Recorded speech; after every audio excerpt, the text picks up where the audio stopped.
एक बड़े पेड़ पर बैठा हुआ कालू कौवा नारियल पानी पी रहा था कि वहाँ एक भूला हुआ बादल आ जाता है। कौवे, मेरा सा भूल कर यहाँ आ गया। मैं बहुत प्यासा हूँ। अगर मुझे कुछ पीने को ना मिला तो मैं मर जाऊंगा। बादल बादल, यहाँ से नदी तो बहुत दूर है। हाँ, मेरे पास ये नारियल पानी है। तुम अगर ये नारियल पानी पीकर सागर तक जा सकते हो तो ये नारियल पानी पी लो। बादल कौवे की बात सुनकर खुश हो जाता है और कौवे से नारियल पानी लेकर पी लेता है।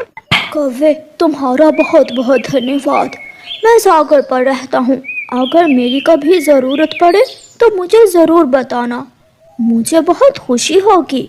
बादल वहाँ से चला जाता है और कालू कौवा अपने घर आ जाता है। कालू, मेरा भोजन कहाँ है? गोरी, मेरे पंख में दर्द था, इसलिए आज मैं दूसरे जंगल नहीं जा सका। तुम्हें तो पता है, इस जंगल में अब दाना बहुत मुश्किल से मिलता है। मुझे भूख लगी है, जाओ कहीं से भी मेरे लिए दाना लाओ, वरना वरना मैं तुझे ही खा जाऊंगी। कालू कौवा अपनी पत्नी से डरता हुआ फिर से घर से निकल जाता है। कालू जानता था कि उसे चिड़िया के घर से दाना मिल ही जाएगा, इसलिए कालू कौवा चिड़िया के पास जाता है। चिड़िया चिड़िया, मेरी पत्नी बहुत भूखी है, मुझे थोड़ा सा दाना दे दो। मैं दूसरे जंगल से दाना लेकर आई हूँ अपनी बेटी के लिए, मेरे पास ज्यादा दाना नहीं है। चिड़िया, मुझे कालू कहते हैं, सीधे से दाना दे दो वरना मैं छीन लूंगा। कालू कौवा चिड़िया को डराने लगता है, मगर अब चिड़िया भी कौवे को अच्छे से जान चुकी थी। वो कौवे से डरने की बजाय शोर मचाने लगती है। कोई है, कोई है, कोई मेरी मदद करे। मैं देख लूंगा, तुझे मैं देख लूंगा। कालू कौवा वहाँ से भाग जाता है। कबूतर नदी पर बैठा हुआ था, जिसे कौवा देखकर सोचता है। कबूतर नदी पर बैठा हुआ है, मैं अभी जाकर कबूतर का दाना चुरा लेता हूँ और अपनी पत्नी के लिए ले जाता हूँ। कौवा कबूतर के घर दाना चुराने चला जाता है। इधर उधर देखकर कालू कौवा कबूतर के घर में घुस जाता है और कबूतर का दाना चुरा कर निकल जाता है। ये दाना तो कालू जी मुझे चोरी का लगता है। तुम आम खाओ, आम, गुटलियों से तुझे क्या लेना देना। कालू, सच में चोरी का दाना खाने का तो स्वाद ही अलग है। वो चिड़िया की बच्ची बहुत चूं चूं करने लगी है। कल मैं उसे मजा चखाऊंगा कि कालू कौवे से कैसे ऊंची आवाज में बात करते हैं। दूसरे दिन कालू कौवा सागर की तरफ उड़ता है और कालू कौवा गरजू बादल के पास जाता है। दोस्त, क्या आपने मुझे पहचान लिया है?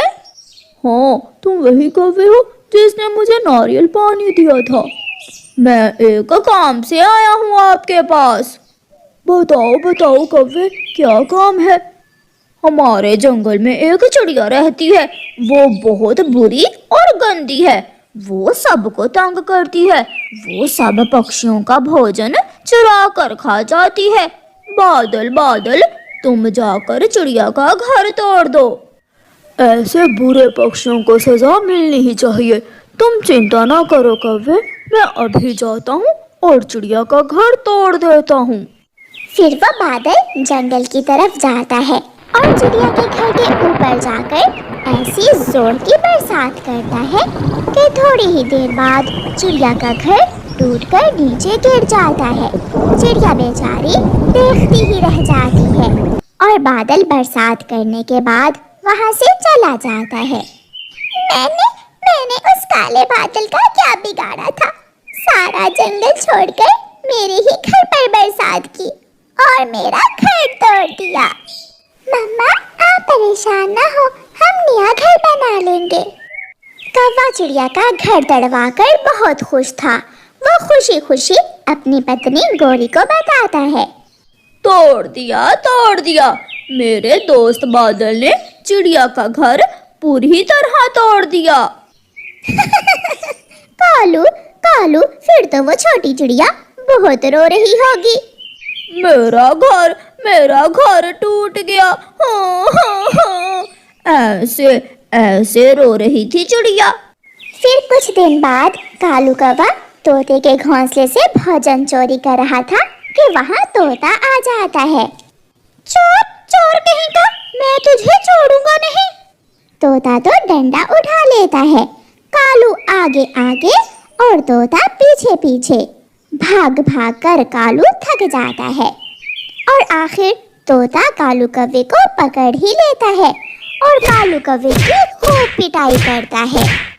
बताओ बताओ, फिर चुराओगे मेरे घोंसले से भोजन? माँ कसम, छोड़ दो, मैं फिर कभी तुम्हारे घोंसले को हाथ भी नहीं लगाऊंगा। पक्षी कालू को गिरता हुआ देखकर बहुत खुश हो रहे थे। कालू बेहाल होकर घर जाता है। कालू पति जी, किसी से पिट कर आए हो क्या? हाँ गोरी, उस मोटी चोंच वाले हरे मिट्ठू तोते ने मुझे बहुत मारा है। डंडे से मारा है मुझे उस मिट्ठू तोते ने। कालू, जाओ जल्दी जाओ और अपने दोस्त दर्जू बादल से कहो कि आकर तोड़ दे उस मोटी चोंच वाले का घोंसला। मैं अभी जाता हूँ और मजा चुकाता हूँ तोते को।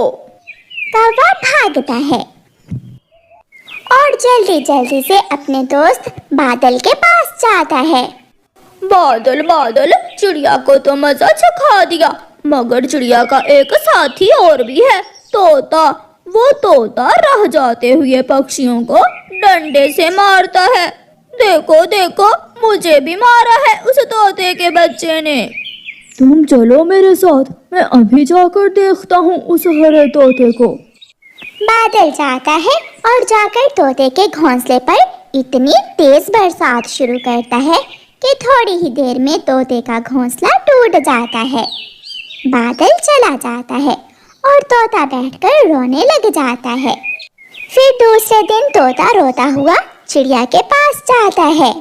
पहले बादल चाचा ने तुम्हारा घर तोड़ा और अब मेरा। हमें बादल को सब बताना होगा। हमें बताना होगा कि दुष्ट कौवा कैसे हमें तंग करता है। हाँ तोते भैया, बादल चाचा को जरूर गलतफहमी हुई होगी। हम अभी जाते हैं। फिर चिड़िया और तोता सागर पर बादल के पास जाते हैं और उसे सारी बात बताते हैं। और जब हम उसे चोरी करते पकड़ लेते हैं तो वो आपके पास आकर हमारी शिकायत करता है। वो बहुत बुरा कौवा है, विश्वास नहीं तो आप खुद जाकर देख लें। अगर ऐसा है तो मैं सच्चाई जान कर रहूंगा। फिर वो बादल जंगल की तरफ जाता है और छुपकर देखने लगता है। थोड़ी देर बाद कौवा आता है और बुलबुल के घोंसले से उसका अंडा फोड़कर पीने लगता है। ये कौवा तो सच में बहुत खराब है। जालिम जालिम कौवे, तुमने ये क्या किया? तुमने मेरा अंडा ही पी लिया। मुझे भूख लगी थी और याद रखना, अगर मुझसे पंगा लिया तो तोते और चिड़िया की तरह तुम्हारा घोंसला भी टूटेगा। पीछे से बादल बोलता है। अब घर इन पक्षियों का नहीं बल्कि दुष्ट कौवे का टूटेगा। फिर वो बादल गुस्से में आ जाता है और कौवे के घर पर जोरों की बरसात करता है और कौवे का घर टूट जाता है। फिर बादल चिड़िया और तोते को बादलों के बने हुए नरम नरम घर देता है और वहां से चला जाता है। चिड़िया, उसकी बेटी और तोता अपने नए बादलों के घरों में बहुत खुश थे और कौवे अपने किए पर पछता रहे थे और रो रहे थे।